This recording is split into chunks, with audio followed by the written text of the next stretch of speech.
This is for Rafael. What happens with the emerging contaminants? Okay, it's a good question. With what happens with emerging contaminants? I think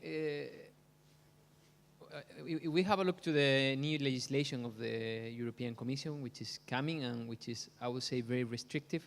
They don't mention anything about emerging contaminants. So what we believe is that it is in very small quantities, and it's even comparable to the amounts in other water bodies. So as long as there is not a special discharge of wastewater from a specific industry, so as long as we are talking about urban wastewater, there are presence of emerging contaminants coming from normal human use, because we use pharmaceuticals in our everyday life, but there is no conclusive studies saying that the presence of these contaminants really affect human health. Finally, we are talking about really low amounts, and for example, you have to eat tomatoes irrigated with water for maybe several years to have the amount of 1 ibuprofen in your consumption. So I would say there are no conclusive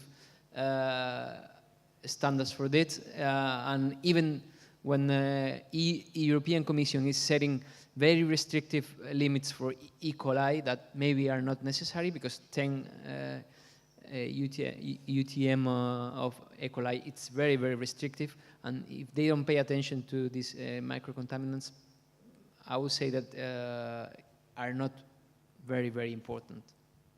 That's my opinion, at least.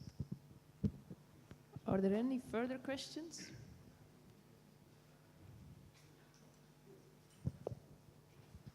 I will come to you next. So. Yeah, just a small question for Els for the NuriDrain project. You showed that the grower was using the reused pea bound on the pellets in its substrate for the ornamentals. Did he supply on that object less phosphorus, or was it the same? No, he just used it the same, but we are doing tests in our research station with less, with in fact no P added, but the recovery is too less now to really get away of the P. So we can lower the P a bit, but not very much. Okay, thank you. Okay, I will give you the last question for the session, so use it well.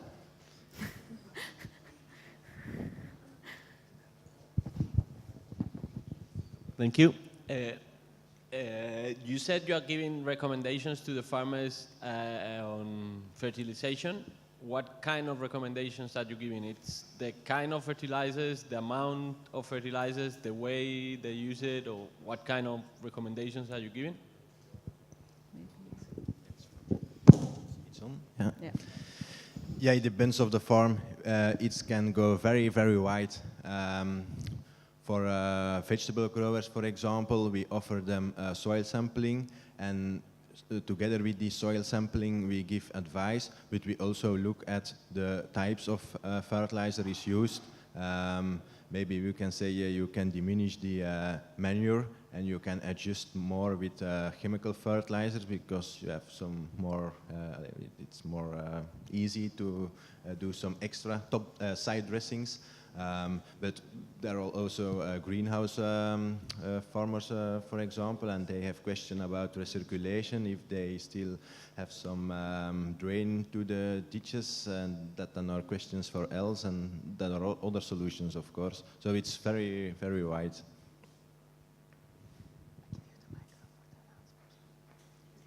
So, due to the time, we will have to close the session here. If you have questions for these 3 or 4 speakers, they also have lunch, so that's a good time to catch up with them.